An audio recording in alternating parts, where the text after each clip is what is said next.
আমার দিকে লক্ষ্য করেন, গভীর মনোযোগ। তবে এই জমিনে যদি আমরা এই কোরআনকে বিজয় করে রসুলের মরা সুন্নাত জীবিত করতে চাই, আমাদেরও বিপদ আছে না নাই? বাংলাদেশে সব দল কিন্তু বিপদের মধ্যে নাই। যেই দল কোরআন বিজয় করতে চায় তাদেরকেই বাংলাদেশে নিষিদ্ধ করা হয়। কথা বলে না কেন? স্বৈরাচার হাসিনা 1 আগস্টে বাংলাদেশ জামাত ইসলামকে নিষিদ্ধ করে এই বাংলাদেশ থেকে ইসলামকে নির্মূল করতে চেয়েছিল, কিন্তু আল্লাহর কি খেলা, মাত্র 9 মাস পার না হতেই গতকাল রাত 11টায় এই বাংলাদেশে ফ্যাসিস্ট সরকার স্বৈরাচার হাসিনার আওয়ামী লীগ দলকে বাংলাদেশ থেকে নিষিদ্ধ ঘোষণা করা হয়েছে। আল্লাহু আকবার বলবেন না? চিৎকার করে বলেন না আলহামদুলিল্লাহ। তার মানে তারা বাংলাদেশ থেকে ইসলাম নিষিদ্ধ করতে গিয়ে তারাই নিষিদ্ধ হয়ে গেছে। যেই শাহবাগের চত্বর থেকে স্লোগান তুলে তারা ইসলামকে নির্মূল করতে চেয়েছিল, যেই শাহবাগে ফ্যাসিস্টের জন্ম হয়েছিল, ওই শাহবাগের মঞ্চেই ঘোষণা এসেছে ওই শাহবাগের চত্বরেই স্বৈরাচার হাসিনা ফ্যাসিস্ট দল আওয়ামী লীগের কবর রচনা হয়েছে। আলহামদুলিল্লাহ বলেন। যেই শাহবাগ থেকে ইসলামকে নিশ্চিহ্ন করতে চেয়েছিল ওই শাহবাগেই আওয়ামী লীগ নিষিদ্ধ হয়ে গেল। যেই শাহবাগ থেকে ইসলাম নির্মূল করতে চাইলো তারাই নির্মূল হয়ে গেল। যারা জামাতকে নিষিদ্ধ করতে চাইলো তারাই বাংলাদেশ থেকে নির্মূল হয়ে গেল। আল্লাহর কোরআন বলেন, ওয়ামাকারু ওয়ামাকারাল্লাহ আল্লাহু খায়রুল মাকিরিন। তারাও ষড়যন্ত্র করে, আল্লাহও কৌশল অবলম্বন করে। কার কৌশল বিজয় হয়? আল্লাহ বলছেন ইয়াকিদুনা কায়দা ওয়া আকিদু কায়দা। তারাও কিছু কায়দা কৌশল করে, আল্লাহরও কিছু কায়দা কৌশল আছে। আর আমরা তো জানি অন্যের জন্য গর্ত খুললে সেই গর্তে নিজেকেই, জোরে বলেন, সেই গর্তে নিজেকেই। গতকালকে দেখেছি সারা বাংলাদেশের 64টা জেলায় হাজার হাজার লক্ষ লক্ষ জনতা রাজপথে নেমে আনন্দ মিছিল করেছে, র্যালি করেছে। মনে হচ্ছে তামাম বাংলাদেশে মানুষের অন্তরে ঈদের আনন্দ চলতেছে। কথা বলে না কেন? পৃথিবীর ইতিহাস, পৃথিবীর এমন কোন দল নিষিদ্ধ করার পরে এত আনন্দ আমরা হতে দেখিনি।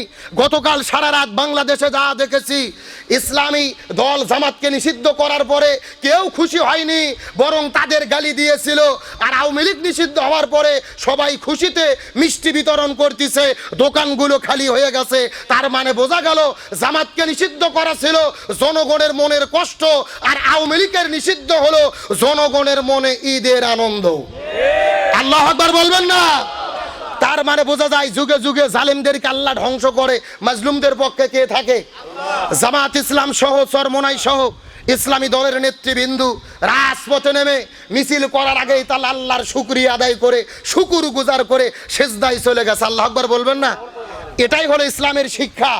যখন আমরা বিজয় পাবো, আল্লাহ যখন আমাদের বিজয় দেবে, কার শুকরিয়া আদায় করব? আল্লাহ বলছেন ফাসাব্বিহ বিহামদি রাব্বিকা ওয়াস্তাগফির।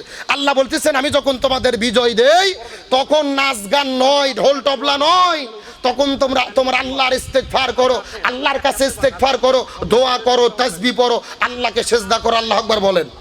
সুতরাং জামাত ইসলাম, চরমোনাই, হেফাজত, খেলাফত মজলিস সব ইসলামী দলগুলোকে সাধুবাদ দেই।